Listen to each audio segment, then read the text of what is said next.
The next question for men, are we allowed to listen to the Islamic talk by a female? Wallahi, this is it's a good question, inshallah.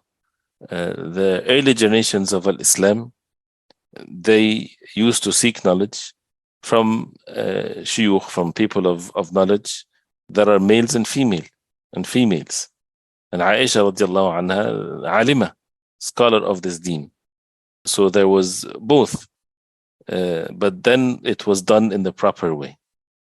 It was done in the proper way with the perfect conditions of an etiquette to be observed with matters of hijab. As Allah subhanahu wa ta'ala says, وَإِذَا سَأَلْتُمُهُنَّ مَتَاعًا فَاسْأَلُهُنَّ مِنْ وَرَاءِ حِجَابٍ. If you ask them for any matter, ask them from behind the curtain.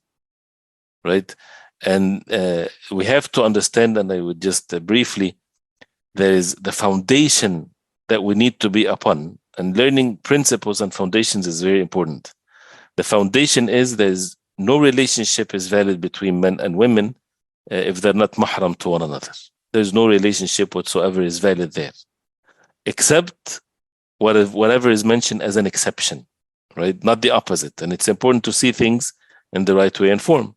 So it's forbidden for a man and women to have any form of a relationship, if they are strangers to one another, and to talk to each other, not just relationship, to talk to each other, to look at each other.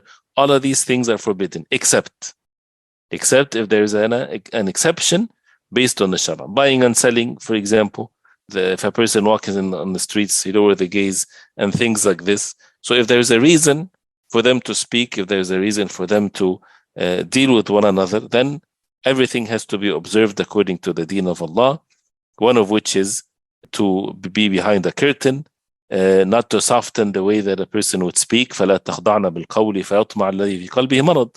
Allah subhanahu wa ta'ala instructed the wives of the Prophet ﷺ and the Muslim women of this ummah not to soften the way of speech. Otherwise, the one that has sickness in his heart would long for evil actions or whatever.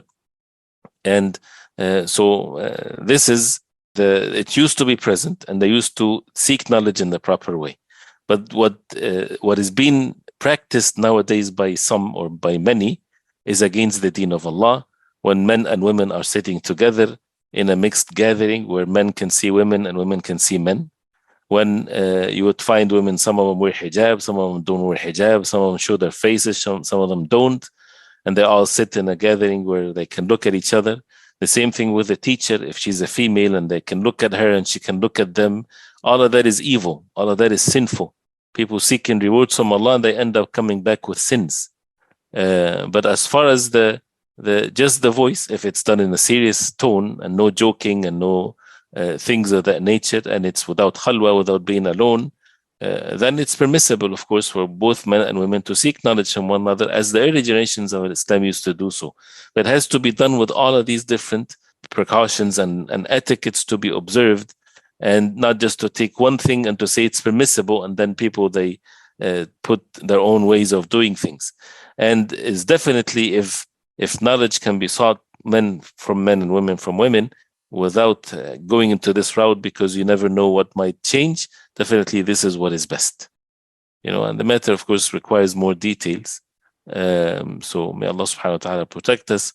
But for the most part of how the reality of things are nowadays, it's better to avoid, meaning men to seek knowledge from a scholar that is a female, and even listening to her voice, because we're living in difficult times, unless again the other rulings are observed.